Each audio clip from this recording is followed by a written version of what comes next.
नमाज पढ़ो ऐं पढ़िया हो मस्जिदियूं ठारायूं आबाद अल्लाह जा घर कया तव्हां तॾहिं आबाद छा जो असां पहिरियों जेकी तंज़ीम कई आहे असां पहिरीं इहा हिदायत कईसीं त मस्जिदियूं ठारायो ऐं नमाज पढ़ो। पोइ कुझु पढ़ंदा आया हो कुझु अञा नथा पढ़ो।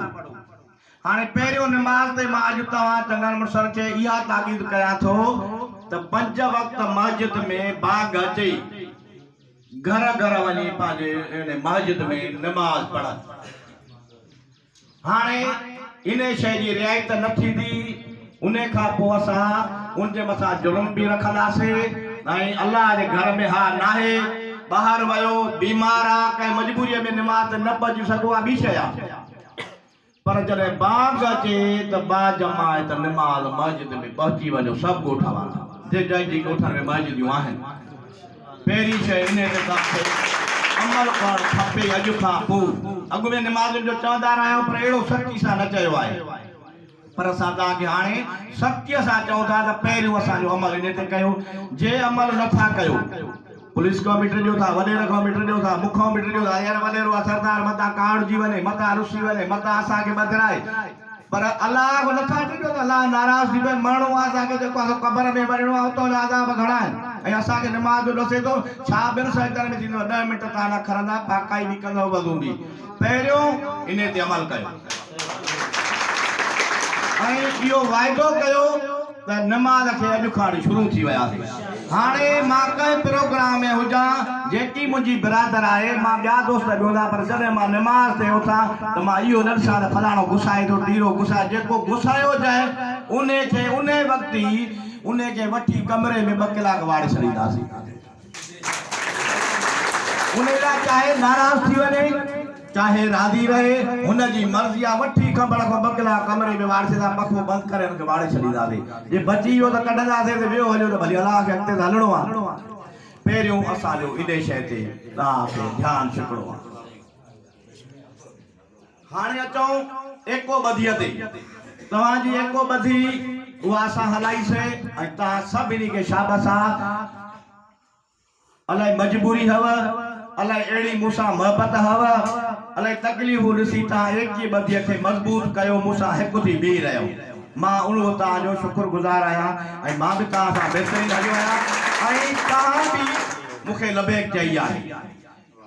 मां उहा मञा थो तव्हांजी जेकी ॿधीअ सां ई असां अॼु मंज़िलूं माणियूं अलाह साईं चए थो तव्हां ॿधी कयो त मां बि तव्हांजी मदद कयां। उहा तव्हांजी कामयाबी थी चुकी आहे। हाणे उन ॿधीअ जे हिसाब सां उहो ॿधी क्लियर थी वई ऐं ॿधीअ खे अञा मज़बूत करणो आहे ऐं जेके अटकलूं सटकलूं कनि था इहे सभु ख़तमु कयो। हाणे इन पेड़ खे छॾे हाणे मां अचां थो वरी 3 ते तालीम जे भाऊ आशिक चयो त बाबा जे तालीम तव्हां न कंदव त असां त इहे कचे जा सरबाज़े ॿधे त ख़बर ई तव्हांखे कोन हूंदी केरु असांखे सुञाणींदो केरु असांखे ॿुधंदो। पर जे पढ़ी पवंदा त को कमिश्नर थी पवंदो को DC थी पवंदो को सब रजिस्ट्रार थी पवंदो को मुख्तारकार थी पवंदो को DSP थी पवंदो को सूबेदार थी पवंदो उहो पढ़ण सां।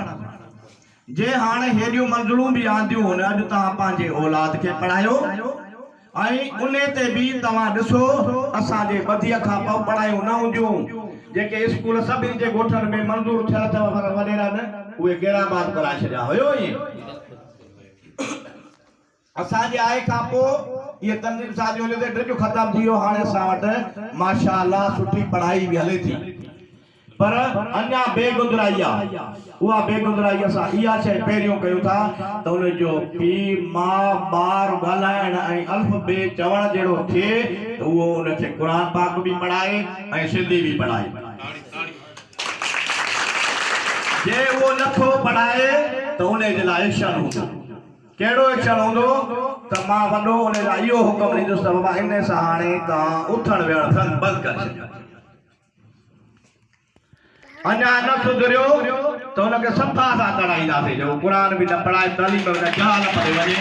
असां उनजे गीचीअ में पहुचासीं। हाणे हेड़नि खे छॾियोसीं हाणे हलूं था असां पंहिंजे दीन ॾे पंहिंजे इज़त ख़ातिर ऐं असां पंहिंजो नमाज़ रोज़े ॾे ऐं असां ॿधी ऐं पाण खे मज़बूत करण जे लाइ।